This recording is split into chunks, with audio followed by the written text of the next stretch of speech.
Hello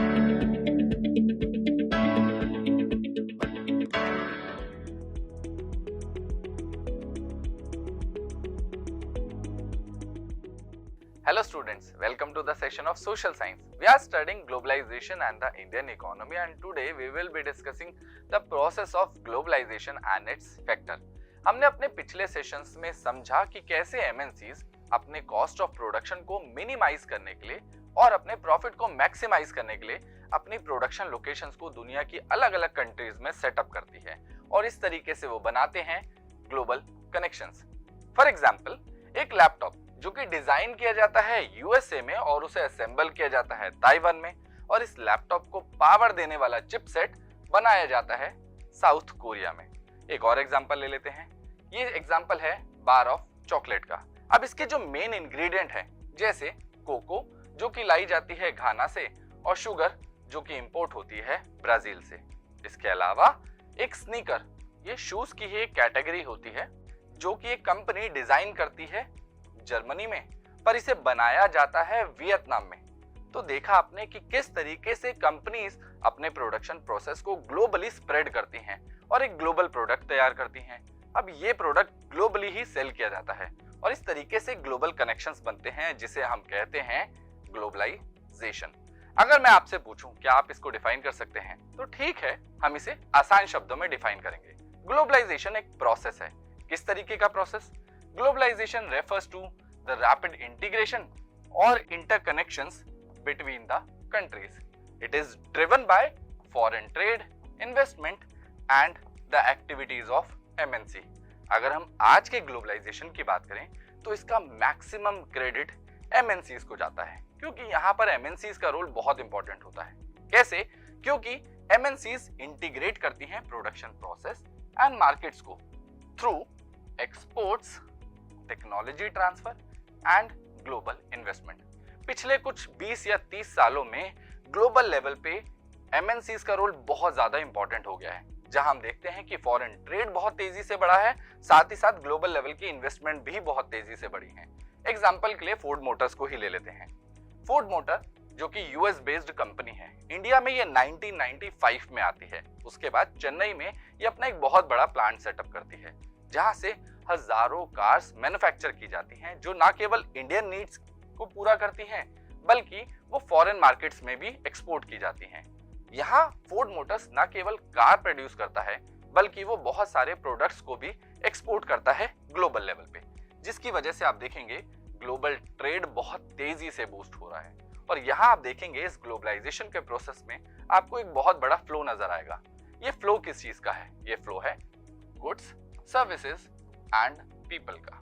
कैसा flow? ये एक इस तरह का फ्लो है जिसमें हम एक्सचेंज देखते हैं बहुत सारी चीजों का. For example, goods, services, investment and technology, जो कि एक देश से दूसरे देश में फ्रीली मूव करते हैं. अब ये सब पॉसिबल कैसे हुआ? अब इमेजिन कीजिए, जब आप कहीं घूमने जाते हैं तो आपको कोई चीज पसंद आ जाती है, तो वो आप खरीद कर घर पे लेके आते हैं, और जब भी ये मौका आपको दोबारा मिलता है तो आप कहीं ना कहीं उस प्रोडक्ट को दोबारा खरीदने की कोशिश करते हैं.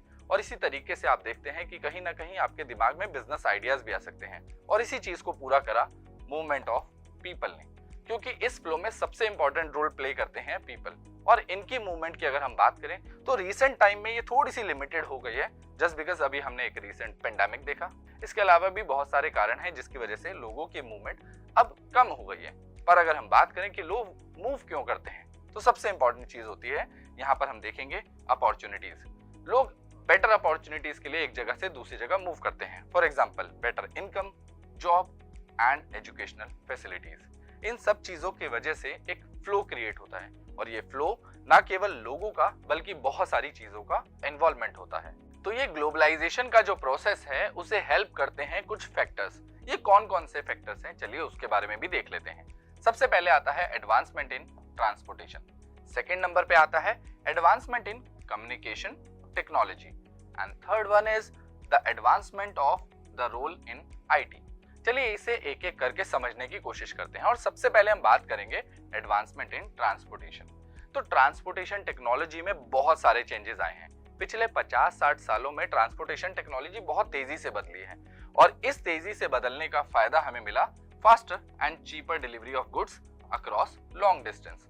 आज आप कोई भी प्रोडक्ट दुनिया के किसी भी कोने से बड़ी आसानी से आप अपने पास मंगा सकते हैं और इसी का एक बहुत अच्छा एग्जांपल है शिपिंग कंटेनर्स।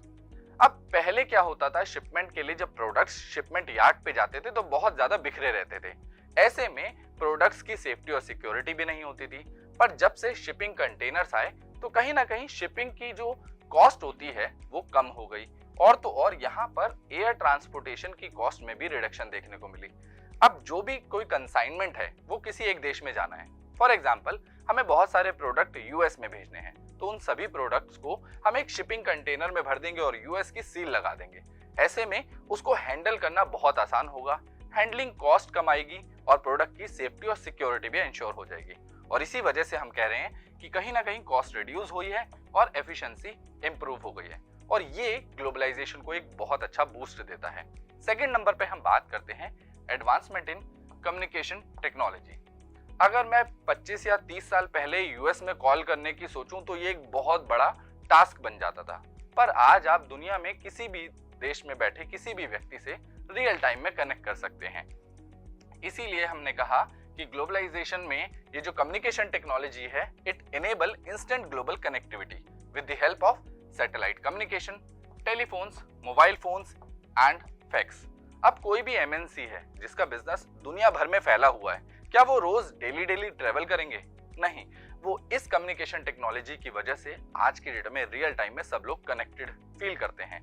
इसके बाद अगर हम बात करें तो ऐसा कौन सा ही बिजनेस है जहां पर कंप्यूटर नहीं है, और कंप्यूटर के साथ ये इंटरनेट जो कि मिनिमम कॉस्ट के साथ हमें कहीं ना कहीं पूरी दुनिया से जोड़ देता है। It allows the instant access to information, communication, e banking and global level sharing, जो कि बहुत आसान हो जाता है। आप किसी से भी आज की डेट में इंटरनेट पे वीडियो कॉल पे सारा डेटा बड़े आसानी से ले सकते हैं। चलिए इसी का एग्जांपल हम थर्ड वाले पॉइंट में समझते हैं। जैसे कि थर्ड पॉइंट में हम बात करेंगे advancements of the role in IT. अब इसको एक एग्जांपल से समझते हैं। यहाँ पर हम बात करेंगे एक मैगजीन की जो लंदन में बैठे यूजर्स के लिए यानी रीडर्स के लिए पब्लिश की जाती है। अब इसकी पूरी डिजाइनिंग लंदन ऑफिस में होती है, फिर इसके बाद ये सारा डेटा दिल्ली ऑफिस में भेज दिया जाता है जहां पर इसकी मेन प्रिंटिंग होनी है। तो दिल्ली ऑफिस के इंजीनियर्स को ये सारी डिजाइनिंग और सारा प्रोसेस समझाया जाता है थ्रू इंटरनेट और उसके बाद यहाँ पर प्रिंटिंग प्रोसेस शुरू हो जाता है। उसके बाद ये सारी की सारी मैगजीन्स तैयार होकर डिस्पैच कर दी जाती हैं मेन लोकेशन लंदन में। अब जब लंदन में ये कंसाइनमेंट मिल जाता है तो इसकी पेमेंट थ्रू ई बैंकिंग दिल्ली ऑफिस को तुरंत कर दी जाती है। तो यहाँ पर आप देख रहे हैं कि आईटी और इन सारे फैक्टर्स की वजह से ग्लोबलाइजेशन बहुत तेज हो गया है। अब आप मुझे समझाइए कि व्हाट डू यू थिंक कि आपके हिसाब से ग्लोबलाइजेशन क्या है? What do you understand by the globalization? Explain it in your words with the help of example. और मैं मिलता हूं किसी और ऐसे ही इंफॉर्मेटिव सेशन में। Till then keep learning and keep smiling.